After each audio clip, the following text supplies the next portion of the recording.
चाय एक मेडिसिन है, लेकिन सिर्फ उन लोगों के लिए जिनका ब्लड प्रेशर। वो डॉक्टर ये नहीं कहेगा कि चाय छोड़ दो, वो कहेगा गोलियां खाओ, क्योंकि गोलियां बिकेंगी तो उसको भी कमीशन मिलने वाला है। माने उनका जो ब्लड है उसकी एसिडिटी अगर हम नापें यूरोप और अमेरिका के लोगों की और हमारे ब्लड की एसिडिटी नापें, दोनों में अंतर है। भगवान ने जो चीजें आपके नजदीक में पैदा की हैं वही आपके खाने पीने के लिए अच्छी हैं।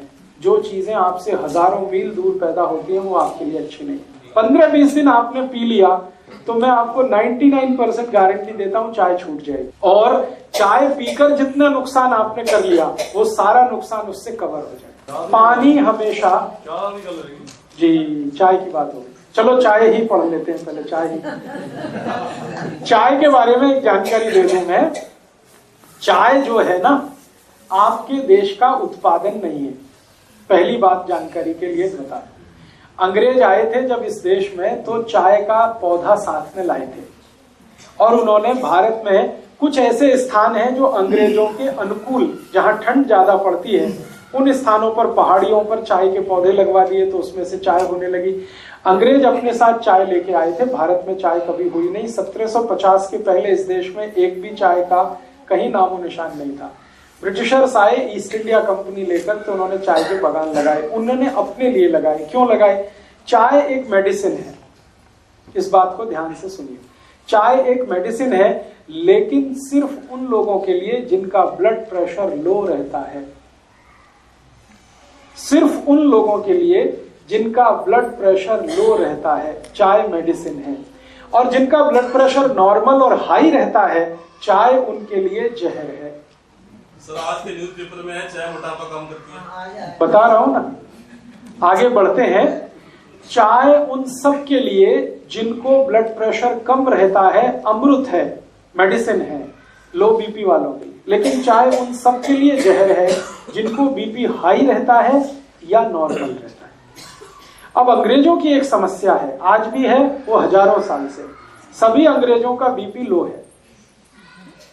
सिर्फ अंग्रेजों का ही नहीं, अमरीकियों का भी, कैनेडियन लोगों का, फ्रेंच लोगों का, जर्मन लोगों का, स्वीडिश लोगों का, डेनिश लोगों का, सबका बीपी लो है। कारण क्या है?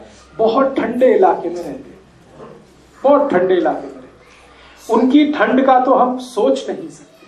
सर एक चीज, तनाव, टेंशन, डिप्रेशन तो मैं बहुत ज्यादा है। मैं बताता हूं, अभी एक बात पूरी हो जाए तो। अंग्रेज और अंग्रेजों के आसपास के सारे देश दुनिया के इस हिस्से में रहते हैं जहां ठंड बहुत है। साल में 6 महीने सूरज नहीं, इतनी ठंड है।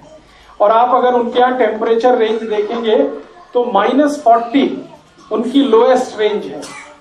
-40 ऋणात्मक रूप से, शून्य से भी नीचे 40 डिग्री, शून्य से भी नीचे 30 degree, 20 degree, 22 degree, 25 degree, 15 degree, ये टेम्परेचर उनके यहाँ 6 महीने रहता है। सूरज निकलता नहीं, 6 महीने धुंध ही धुंध रहती है आसमान में।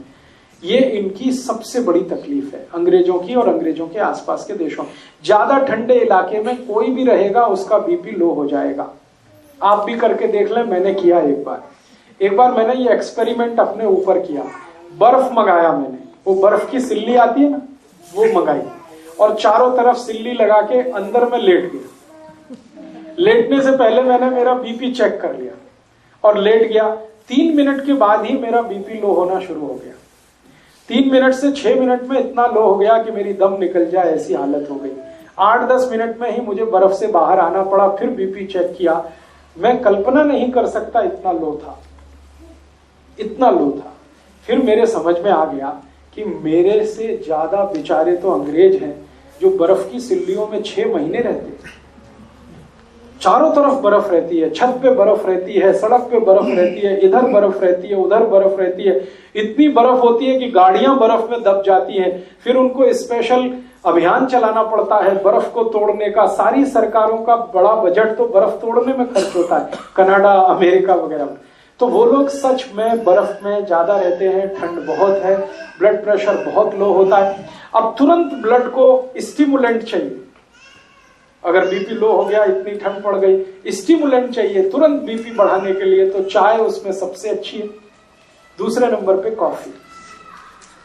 तो चाय और कॉफी उन सबके लिए बहुत अच्छी है जो ठंड वाले इलाके में रहते हैं।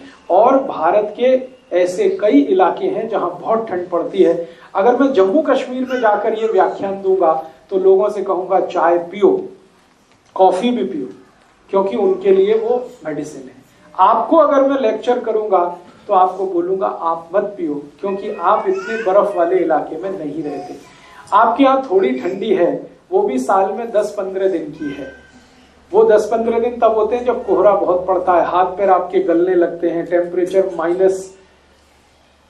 -0 या 0 के नीचे आ जाता, तब आपके यहाँ शायद 2-4 दिन 5 दिन ऐसे आते हैं कि आप चाय P low, coffee P low, क्योंकि उस समय बीपी बहुत लो है। लेकिन पूरे साल चाय पीना और every time is T time, ये सबसे खतरनाक है। सुबह उठते ही चाय पीना, कई लोग तो कहते हैं चाय नहीं पिएंगे तब तो पॉटी भी नहीं कर सकते, ये तो बहुत खतरनाक है, ये तो बहुत खराब है। इसलिए उठते ही चाय पीने का अगर आपकी आदत है तो इसको बदलिए, नहीं तो क्या होगा मैं आपको बताता हूं। अगर लो बीपी आपको नहीं है और ब्लड प्रेशर नॉर्मल है, चाय पीना आप जारी रखते हैं, धीरे धीरे हाई होना शुरू होगा और वो हाई होते होते फिर आपको गोलियों तक लेके जाएगा। फिर डॉक्टर कहेगा बीपी लो करने के लिए गोलियां खाओ, और जिंदगी भर चाय भी पियो, जिंदगी भर गोलियां भी खाओ। वो डॉक्टर ये नहीं कहेगा कि चाय छोड़ दो, वो कहेगा गोलियां खाओ, क्योंकि गोलियां बिकेंगी तो उसको भी कमीशन मिलने वाला है। तो आप या तो डिसाइड कर लो कि जिंदगी भर ब्लड प्रेशर की गोलियां खा के जिंदा रहना है तो चाय पीते रहिए, और अगर जो नहीं खानी है तो चाय पहले छोड़िए। दूसरी एक जानकारी और दूं कि आपका पेट बहुत अम्लीय होता है, आप जानते हैं, क्योंकि हम गर्म देश में रहने वाले लोगों का जो पेट है वो नॉर्मल एसिडिटी से थोड़ा ऊपर रहता है। ठंड वाले लोगों का नॉर्मल एसिडिटी से भी बहुत नीचे रहता है, माने उनका जो ब्लड है उसकी एसिडिटी अगर हम नापें यूरोप और अमेरिका के लोगों की और हमारे ब्लड की एसिडिटी नापें, दोनों में अंतर है। अगर हम पीएच स्केल को जानते हैं तो हमारा ब्लड जो है ना वो 7.5 के आसपास, 7.4, 7.3, कभी कभी 7.2, कभी 6.8 तक चला जाता है एसिडिटी में। लेकिन यूरोप और अमेरिका में तो +8 और 8 के आगे रहता है। तो उनका ब्लड जो है ना थोड़ा सा एल्कलाइन है यूरोपियन लोगों का, और चाय एसिडिक है। तो एल्कलाइन ब्लड को थोड़ा एसिडिक करने में चाय उनको मदद करती है, इसलिए उनके लिए वो मेडिसिन है। हमारा ब्लड पहले से ही थोड़ा एसिडिक है और पेट भी हमारा एसिडिक है, और हम चाय पी के और ज्यादा एसिडिक उसको बनाते हैं और ज्यादा अम्लीय बनाते हैं, तो जीवन का सर्वनाश करते हैं। इसलिए चाय आपके लिए नहीं है। और मैं एक आखिरी जानकारी आपको दे दूं, भगवान ने जो चीजें आपके नजदीक में पैदा की हैं वही आपके खाने पीने के लिए अच्छी हैं। जो चीजें आपसे हजारों मील दूर पैदा होती हैं वो आपके लिए अच्छी नहीं है। आपको खाने पीने को जितना लगता है वो सब 20 किलोमीटर के दायरे में होता है। आप पटियाला को केंद्र बनाकर 20 किलोमीटर का एक सरकमफ्रेंस बना दीजिए, आपकी जरूरत की हर चीज वहां होती है, वो आपके लिए सबसे अच्छी है। और हजारों मील दूर नीलगिरी की पहाड़ियों में जो चाय होती है या कर्नाटक के कुर्ग एरिया में जो कॉफी होती है वो आपके लिए मुफीद नहीं है, अनुकूल नहीं, क्योंकि हर वस्तु आबो हवा के हिसाब से होती है। जहां जिसकी जरूरत है वहीं वो चीज होती है। कुर्ग एरिया में कॉफी की बहुत जरूरत है क्योंकि लो बीपी है, तो वहां कॉफी होती है। पटियाला और आसपास में कॉफी का कितना भी प्लांटेशन करेंगे होगी नहीं, क्योंकि कॉफी की हमें जरूरत नहीं है। ये तो गड़बड़ी क्या हो गई कि ट्रांसपोर्टेशन के साधन इतने हो गए हैं तो दुनिया में जहां भी जो कुछ होता है हम उसे हासिल कर लेते हैं, लेकिन वो शरीर के अनुकूल नहीं। अब एक और छोटी सी बात कि हमारे आसपास के जानवरों और पक्षियों को जरा ऑब्जर्व करें, वो चाय पीते हैं क्या? मैंने बहुत पिला के देखा है, नहीं पीते। कोई पक्षी चाय नहीं पीता, कोई पक्षी कॉफी नहीं पीता, मेरे घर का पालतू कुत्ता भी नहीं पीता। वो भी मुंह इधर उधर कर देता है, चाय रख दो इधर उधर करेगा, दूध रख दो फट से पी जाएगा, फट फट फट, 1 मिनट नहीं लगता। बिल्ली को पिला के देखा, कुत्ते को पिला के देखा, वो भी नहीं पीते, उनको भी इतना सेंस है। हम तो इतने सेंसलेस हो गए, अपने को समझते तो बहुत होशियार हैं कि हम बहुत इंटेलिजेंट। प्रॉब्लम हमारी इंटेलिजेंसी की नहीं है, सेंसलेस हो गए।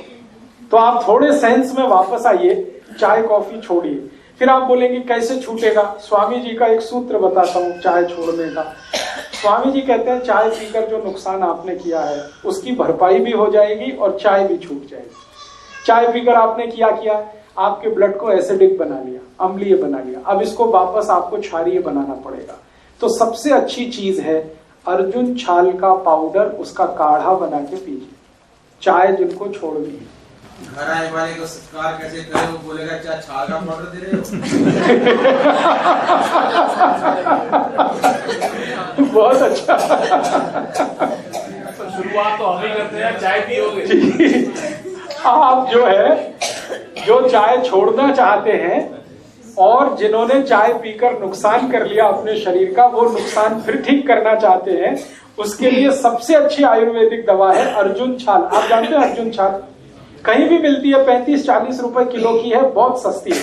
चाय तो 150 रुपए किलो है, ये तो 35-40 रुपए किलो है। स्वामी जी का यहाँ अगर केंद्र होगा, सेवा केंद्र, वहां से ले लीजिए। अर्जुन छाल का पाउडर मिलता है, उसको काढ़ा बनाइए। काढ़ा बनाना आप सब जानते हैं, पानी में डाल के उबाल दीजिए, थोड़ा उसमें चाहे तो शक्कर मिला दीजिए, गुड़ मिला दीजिए, बहुत अच्छा तैयार होता है। टेस्ट उसका चाय का ही जैसा है और रंग भी चाय के जैसा है। उसमें दूध भी डाल सकते हैं, गुड़ या चीनी जो भी डाल के, और उसको पी लीजिए लगातार। 15-20 दिन आपने पी लिया तो मैं आपको 99% गारंटी देता हूं चाय छूट जाएगी। और चाय पीकर जितना नुकसान आपने कर लिया, वो सारा नुकसान उससे कवर हो जाएगा। आपके ब्लड में एसिडिटी कम कर देगा और आपके ब्लड को एल्कलाइन कर देगा। और मजे की बात यह है कि ब्लड की एसिडिटी बढ़ते ही कोलेस्ट्रॉल, ट्राइग्लिसराइड, ये सब बढ़ने लगते हैं, और ब्लड की एसिडिटी घटते ही कोलेस्ट्रॉल और ट्राइग्लिसराइड सब घटने लगते हैं। माने हार्ट अटैक से बचना है तो भी अर्जुन की छाल ही चाहिए आपको। तो चाय का सबसे अच्छा विकल्प है। और एक अच्छा विकल्प है, अर्जुन की छाल बहुत क्षारीय है, एल्कलाइन है। ऐसी कोई भी चीज जो एल्कलाइन है वो आप पीना शुरू कर दीजिए चाय के विकल्प के रूप में। जैसे जीरा है ना, जीरा बहुत एल्कलाइन है, जीरे का काढ़ा बनाइए। जीरे का काढ़ा कैसे बनता है? जीरा पानी में डालिए, उबालिए, थोड़ा गुड़ मिला दीजिए और थोड़ा उसमें पुदीने का पत्ते का चटनी वटनी मिला दीजिए, ये बहुत एल्कलाइन हो जाता है। फिर इसको पी लीजिए चाय की तरह से। ऐसे ही आपके घर में अजवाइन है, अजवाइन बहुत एल्कलाइन है, बहुत क्षारीय है। एल्कलाइन का काढ़ा बना लीजिए, अजवाइन का काढ़ा बना लीजिए गुड़ मिला के, और जीरा भी डाल सकते हैं उसमें। धनिया पत्ता, पुदीना पत्ता दोनों एल्कलाइन है, उनकी चटनी डाल दीजिए, बहुत अच्छा तैयार होगा। तो ऐसे 20 तरह के काढ़े हैं।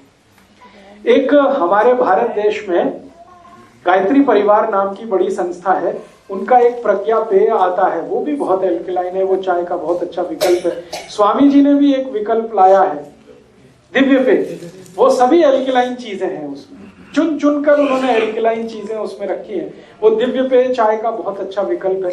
तो विकल्प है, अच्छा विकल्प है, तो फिर जहर क्यों खाना? और अगर रिश्तेदार आते हैं, रिलेटिव्स आते हैं, तो उनको आप कहते हैं अतिथि तो देवता है, तो देवताओं को जहर तो नहीं पिला सकते, देवताओं को तो अमृत ही पिला सकते हैं ना, राक्षसों को जहर पिला सकते हैं। तो आप देख लीजिए आपके अतिथि राक्षस हैं कि देवता हैं। अगर आप मानते हैं कि वो राक्षस हैं, खूब चाय पिलाइए, खूब कॉफी पिलाइए, जल्दी मार डालिए उनको। और अगर आप मानते हैं कि नहीं वो देवता है, तो बिल्कुल चाय मत दीजिए, बिल्कुल कॉफी मत दीजिए, दिव्य पेय दीजिए, अर्जुन की छाल का पाउडर दीजिए, जिंदा रखिए उनको। ये आप तय करिए, आपके ऊपर में छोड़ता हूं।